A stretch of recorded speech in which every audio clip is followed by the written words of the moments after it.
Hi, everyone. It is a late one tonight. I'm going to be talking with author James Shipman, and he is on the West Coast. I'm on the East Coast, so it's a 9 o'clock interview, and I'm really excited to talk with him. His newest book is called A Bitter Rain, and it's about World War II, and it's set in East Prussia. I want to. He's gonna have to explain a lot to me because this is part of World War II that I'm not that familiar with. It's it's in the beginning, starts in 1939 when Germany invades Poland, and a lot of it takes place up there in the concentration camp up in Poland also. So, anyway, it was a crazy good story. I did not see the ending coming. So, I can't wait to talk to him about that, even though we will not do spoilers. So, anyway, here is James.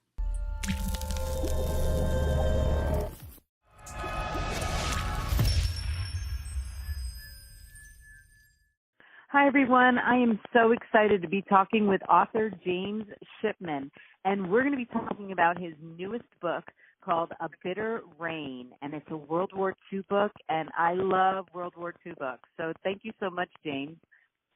Thank you for having me. I never get tired of World War II books. Okay, there's always a story in there. I never run out. It seems like you can never run out of a World War II story. There's just so many to be had, and I haven't read any like this one. So it just proves my point that I keep finding them, and they keep giving me different stories. So I was so happy to get a hold of this. It was you know what drew me to your book right away was your cover. Somebody had posted it as a book they were reading, and I was like, wow, what a great cover. I want to read that book. So whoever designed your cover did a great job.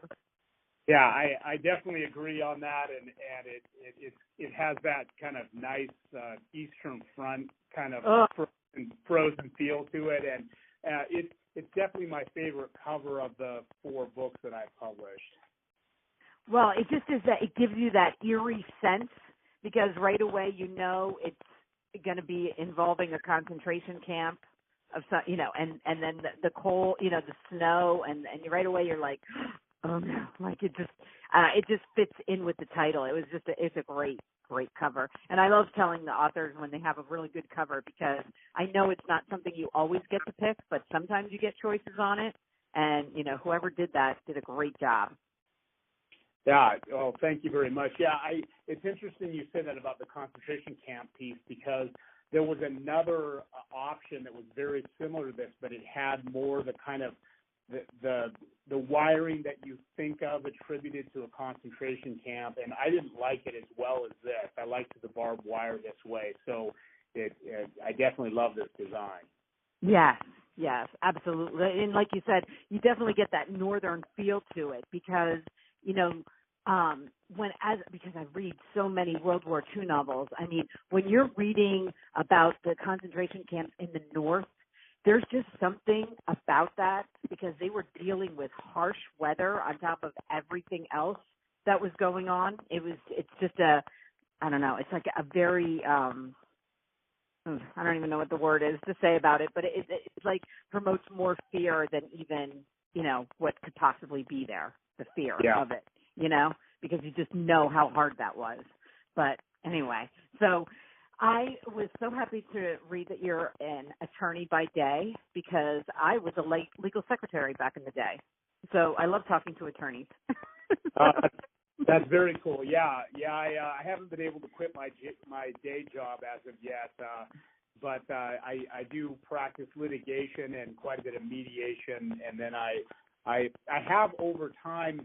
I now take like every other Friday off and a couple weeks a year off to write, so I'm able to devote more and more time to my writing. That's awesome. My job, the last job I had, I was working in D.C. at a very large firm, and we did all Supreme Court, which was fun. I mean, it was a great time. But now, my job doesn't exist. I had raised 6 kids, and I, thought, oh, I'll always go back to that, because I had so much fun.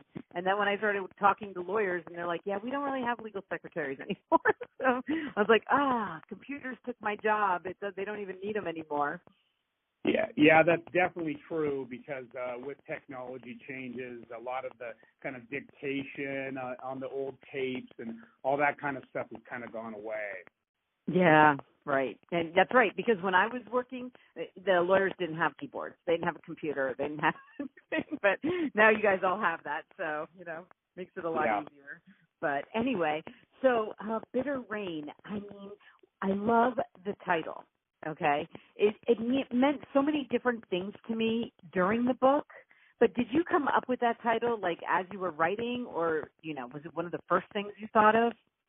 I did. I actually, and I haven't done this with any of my other books, but I sat down with my wife, and we have a big blended family. We have 7 kids between the two of us, but I sat down with one of those like oversized kind of like 3M sticky pad kind of presentation boards, and we just started laying out the different pieces and ultimately came up with this title, and it definitely is my favorite title of the 4 books also. Yeah, I always think that if you can come up with a short title but different, and that's what when I saw the title, I was like, oh, that's so different, because sometimes a lot of titles, and just because I read, I'll be like, okay, I've heard that, that title's the same in a different order, or, there's only, so many words, but I've definitely never heard this title. So I was like, I wonder when he came up with that, because during the book, it means a lot too. And, so it was like, okay, were you writing it and then just came up with it? But, that's good. That's good to hear. And especially that you got to pick it out, because a lot of times I'll hear, oh, well, I didn't even get to choose it. And, but you did. So that's awesome. Yeah, I've been lucky so far with that. All the titles of my books have been ones that I came up with. So, which is kind of nice. And so my publisher hasn't pushed too much on that. Oh, that's awesome. Well, the 2 main characters, what I love the most about, first of all, her name, it's Trudy, right? Correct. Okay, just so in my head, because as I'm reading, I'm like, it's not just Trude, it's Trudy. And Trudy. In German, it's more like Truda. Truda, but, okay. And I'm not quite doing justice to it, but that's the pronunciation in German. That's what I was thinking, because I was like, I know it's probably not Trudy, even though I'm hearing that. It was probably a different, syllable at the end. But, and Eric, what I love about them is he's the decorated sergeant guy. He's the German, and she's Jewish. But the twist that you put on them is that he doesn't necessarily buy into everything, okay? And, he wants Germany. He loves the Germany of old. He's not understanding the Nazis so much, or what they're doing. And then she's Jewish, but she's not really a very practicing Jew. So it's kind of interesting how their characters, because it's like they're not full in either one of them, Yeah, absolutely. For both of them, for Eric, what I was really trying to explore in this book is how we look at the Nazis, and it's easy to say, the Nazis are monsters, they're these sadists, and I always wanted to examine the reality that the vast majority of the people involved in the war were probably pretty normal people that were caught up in both the ideology of the country at the time, but even much, much more so caught up in the reality of living in a dictatorship regime where, if you say something negative about the country, you get arrested. If you don't follow orders, you get arrested, your family gets arrested. So that's really what I was trying to explore with him. And with Trudy, there were a ton of Jewish people in Germany that were not practicing their religion. And this very much was a racial issue, and besides just a religious issue. And I wanted to illustrate that point too, because I think it shows sort of the ludicrous element of what the Germans were doing. Yeah, I love in the beginning, and we never talk ending. All I'll say is that, the ending was so crazy. I did not see it coming. Okay, so just for everybody, but I don't do any spoilers because I want everybody to experience it the way I did. But I love when Trudy was like cooking bacon, and he was like, "What are you doing? You're Jewish." She's like, "I'm not. I can eat bacon. I'm eating bacon." Yeah, yeah. And that just that I thought that was just like there you can see right there how much she didn't practice the rules of Judaism, Yeah, absolutely. And again, I really wanted to hammer home that point that the Germans weren't just looking at religion; they were looking at racial issues. Besides all the other people, Russians and Poles and other people that they were committing atrocities on. Right. Right. Well, let me tell you. Okay, so I really love quotes and I love first lines, and so I always try to pick something out in the book that like my favorite thing. And with this book, it was the first line, and it's in the prologue, but I'm going to read it for everybody because I thought that this really captured. I love how much work you put into this line to start the book off, and it's simple, but it just really says a lot.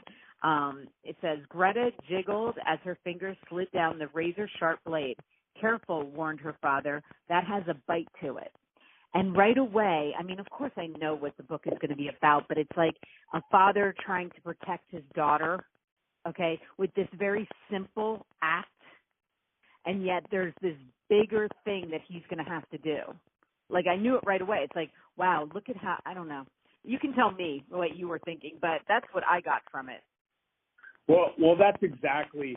I mean, what I wanted to show with that opening line, besides just you wanting to kind of jar the reader with, here's this little girl that is running her fingers along a dagger.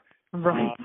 What I was really trying to illustrate there is here is a regular family, a father, mother, daughter, and just kind of regular people, and they are on absolutely the edge of a knife because of everything that is about to come into their world. Yeah. That's what I just, like I said, first line, like when they grab me like that I'm like, wow, because, I think all great novels start with a good first line. And that was just like, it was like a foreboding of what's, because like I said, here's this little thing that he's saying, watch out. But really, the thing that she needs to watch out for and the thing that he can't protect her the most from all the, at least, like he wants to protect her, and it's, I don't know. So I was like, wow, that is crazy good. Crazy good. Oh, thank you very much. Yeah. So I feel like this book is getting so many great reviews. It came out in November. It's your fourth book, but are you just ecstatic with how well it's doing? I am. I'm very happy with how it's going. It's continued to sell at a decent pace, and then there's a bunch of new promotion stuff coming kind of in March and April. So it's certainly rolling along well, and people told me, some friends and others that read the book ahead of time, that it was my best book, and so I was excited to see how it was going to do, and it certainly it's got the best ratings of all four of my books. So I'm very much enjoying how it's doing and how it's being received. Well, I always hear from authors, I mean, for the most part, there's always the exception, but, your third and fourth books are usually the ones that then it starts picking up a pace, and then people will go back, and then they'll read your other books, so it's like those books that draw in your readers, and all of a sudden you've got a fan club, because you've got a good, consistent, 4 books out there, and these 4 books are 4 years in a row for the most part, I think even quicker than that, and that's pretty hard to do, saying you still have a day job too. Yeah. I try to get about one a year done, and maybe a little bit faster than that. But that's the pace I've been working at, and it is. I'm looking forward to an opportunity in the next 4 or 5 years to slow down my litigation practice and focus more on the writing. But we'll have to see how all that develops. Right. Well, you know what? It isn't a bad way to start out as a writer, though, because I always think that attorneys, turn into some pretty good writers, and it just seems like it flows from, there are a lot of great writers that started off as attorneys.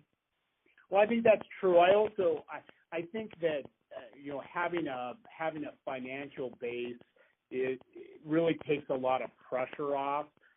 Because if you're writing and you're trying to hold on to a job or maybe a couple jobs because you're trying to make ends meet and you really desperately need to break out as a writer, that's a lot of pressure.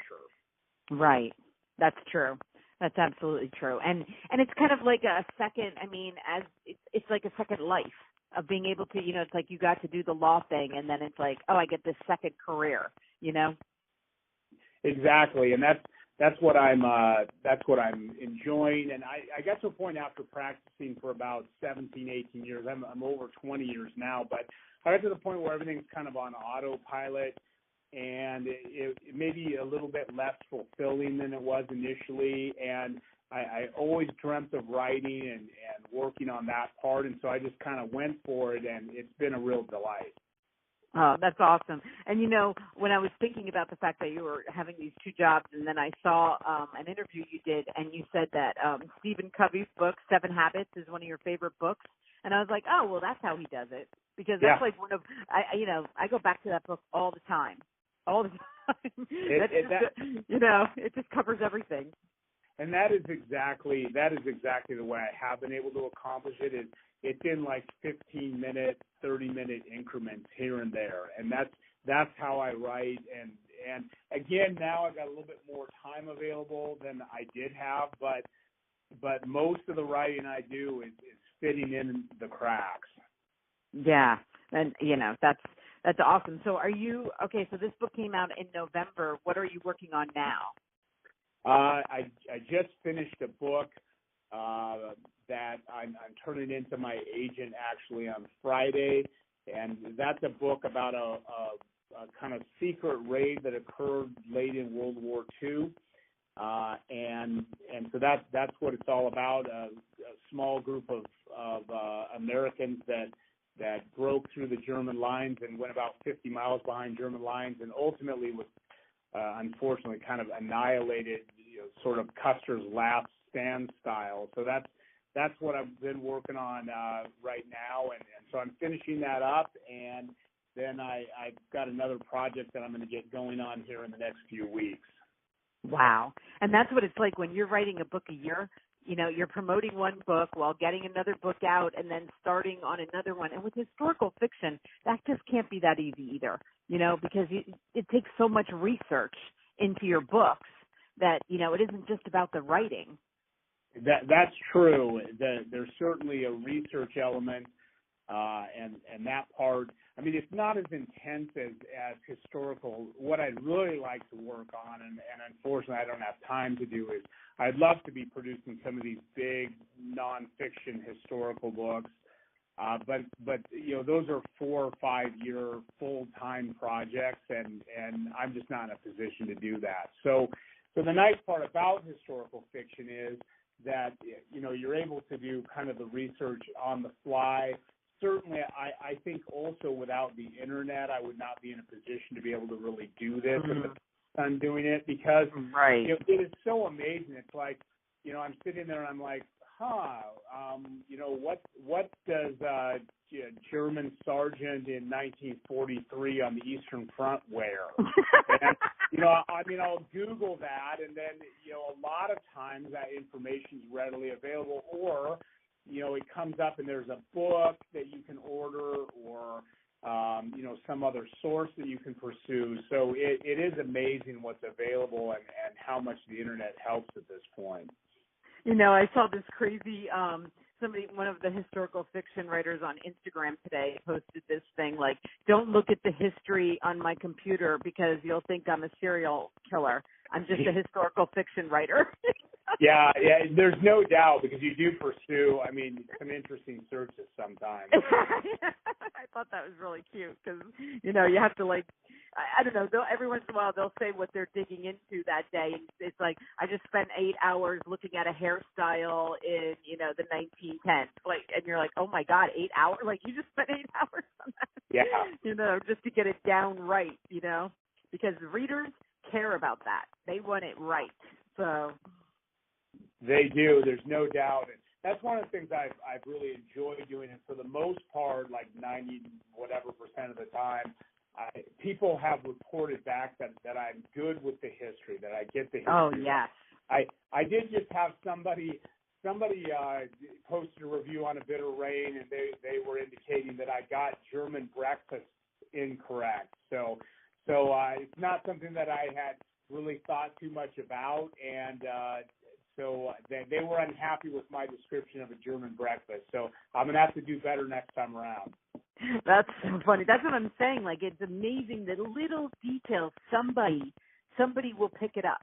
You know, it's you know, whether it's a phrase or anything, a little prop that you didn't even think of. And, you know, the readers are very quick to want to show you, you know, like what they can. So I also wanted to let you know, so I put this book on my Kindle.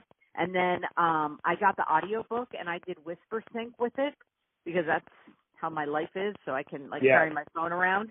But the guy who did the audio, it was so good. And I meant to check his name, which I have my computer right here. But he was so good.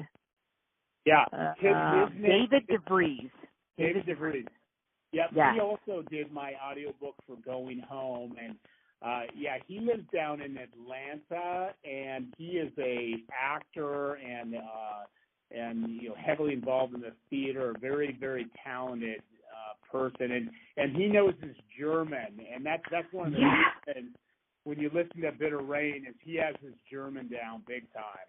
Yeah, and he kept the story because the parts that I was listening to, you know, like as I'm going about my day, were some of the more intense moments of fighting, and, you know, like the way he built it up, I was like, oh my gosh, okay, I'm going to go read that part. He had me like, whoa, I mean, he really got into it. So I could tell he was an actor, you know, he knew what he was doing. And that's so, I love to tell, you know, your audience that, because audiobooks are, you know, that's another avenue that people are doing more and more of their books on audio. I know I do. I know so many other people that do. And when you have a good audiobook, that is, you know, it's such a blessing.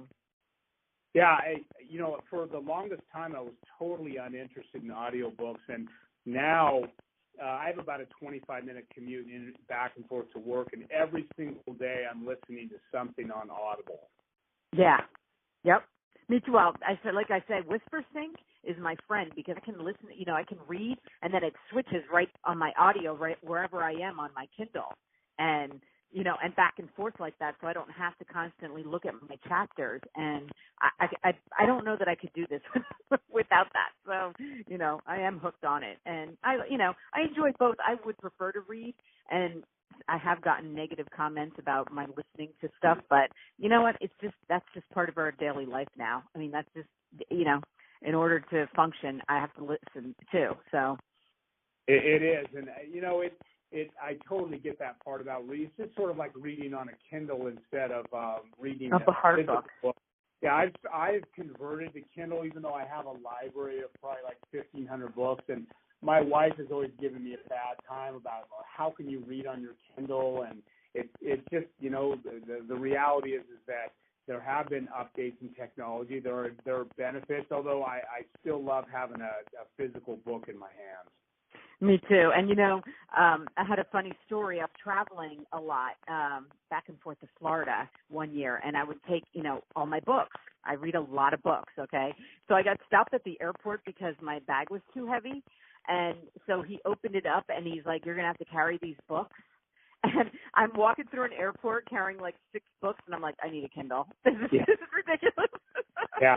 So if you travel, you got to have a Kindle. You know, a Kindle is your friend. But that's what it took for me to actually, you know, finally get myself, because I was like, I'm not going to get a Kindle. I'm not going to get a Kindle. And then, I was like, okay, fine. I'm not going to an airport without a Kindle. So Yeah, now I'm just on my phone. So totally get that. yeah.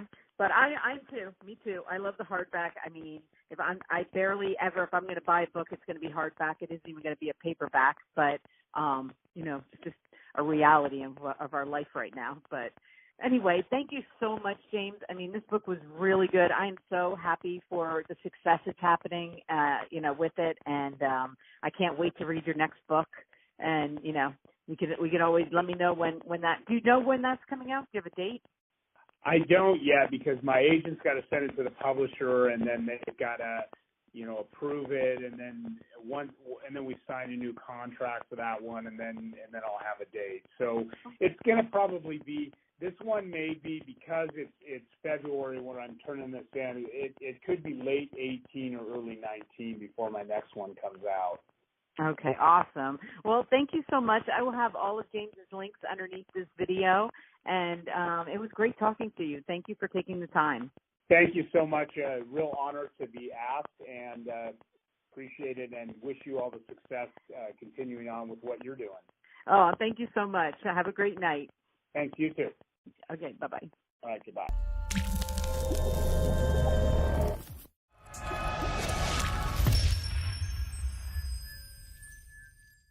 Back. Wasn't that an amazing interview? He was so good. I loved talking to him. I could have talked to him about this for a long time. Like I said, I am going to have his links listed under here. I love these World War II books. I really do. I never get tired of them. There's always a different angle, always a different story. So I just want to thank James, and thank you guys if you made it this far for listening. And if you like the interview, you can hit like. And if you want to get notified of all my interviews, hit subscribe. And good night. I am going to go get a long bath. Bye, everyone.